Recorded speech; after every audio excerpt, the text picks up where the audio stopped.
Este é un acto de resistencia cívica. Estamos facendo isto a pesar de todo.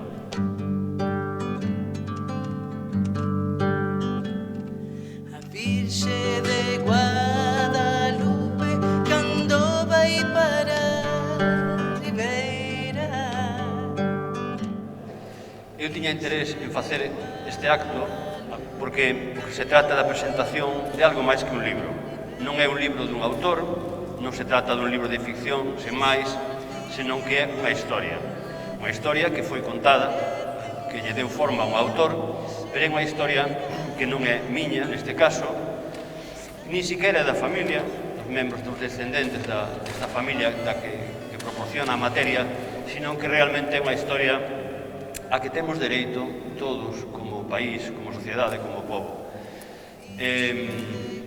Tiña interés en contala porque entendo que o libro debera servir para revisar a imaxe que temos de nós mesmos como país, como povo.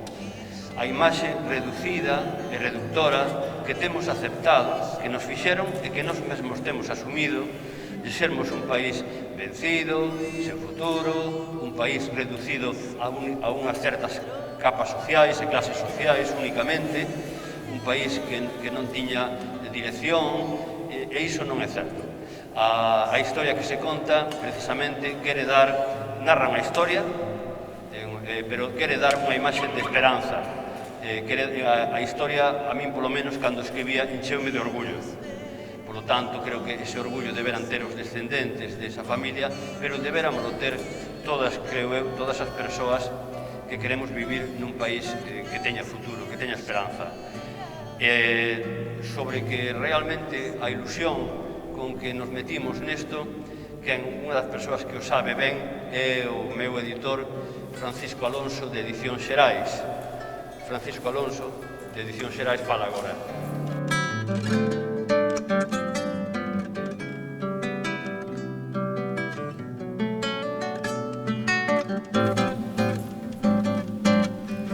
Hola, boa tarde. Moitísimas grazas pola presenza de todos vos hoxe aquí neste acto, na presentación desta novela Un señor elegante, esta novela de Suso de Toro que, como di a propia faixa, é unha novela memorable. É un acontecemento porque esta novela ten un enorme poder simbólico, porque falando dunha familia que é a familia Baltar, e sobre todo dun personaxe desa familia que é Ramón Baltar, está a falar de nos mesmos, está a falar do noso pasado, está a falar do que somos, porque somos producto do que fomos, e, polo tanto, fala tamén dos nosos pais, avós, bisavós, avoas, bisavós, etc. Porque a través da historia de varias xeracións da familia Baltar, que é unha familia aberta e galeguista, desfilan figuras fundamentais da cultura galega, constantes figuras que son símbolos da cultura galega, do noso pasado: Rosalía de Castro, Castelao, Murguía, Dieste, Manuel Antonio, a Rianxeira como símbolo, Otero Pedrallo, mesmo Ramón Piñeiro, etc., un longo, etc. É dicir, esta novela está tecendo un fío de resistencia desde os precursores ata o final do franquismo, e, de feito, a figura de Ramón Baltar construíse tamén como un modelo de resistencia e de dignidade e de gozo tamén da vida. Esta novela é un acontecemento tamén porque conta unha historia inédita, unha historia nunca contada, unha historia que descoñecíamos, da que nada sabíamos, e que nos obriga a resituarnos con respecto ao noso pasado e tamén con respecto á resistencia antifranquista, como foi a resistencia antifranquista en Galicia.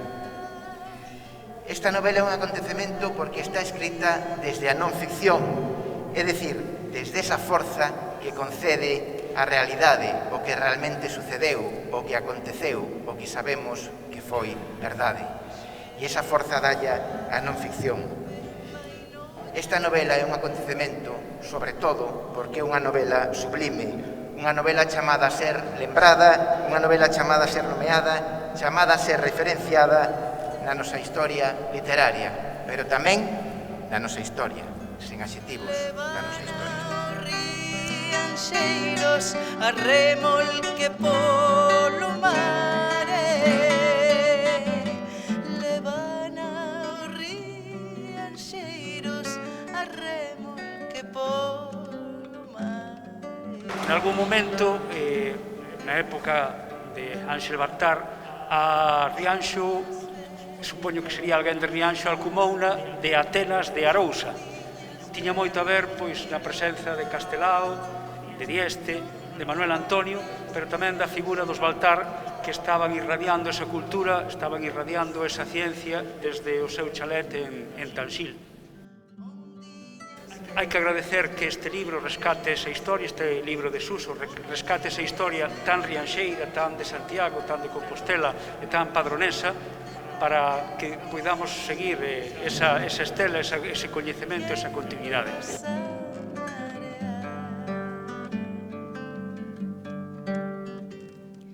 A Virxe de Guadalupe vai no iate de Baltare.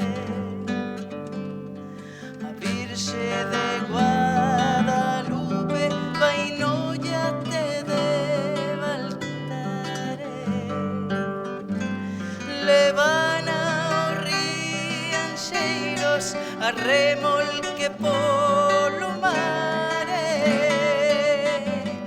Levan aos... Cando vim pa aquí, eu en realidad pensei que non era unha novela.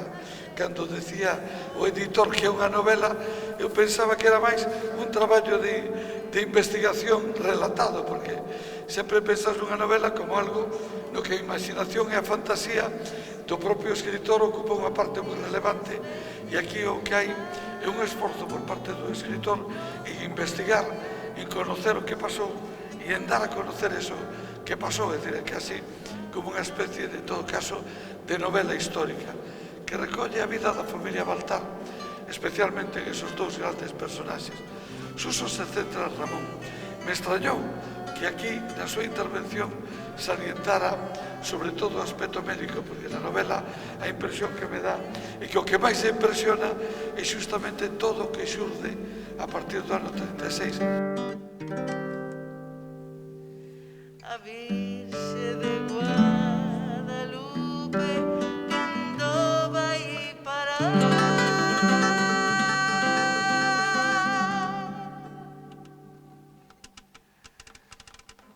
Rianxo.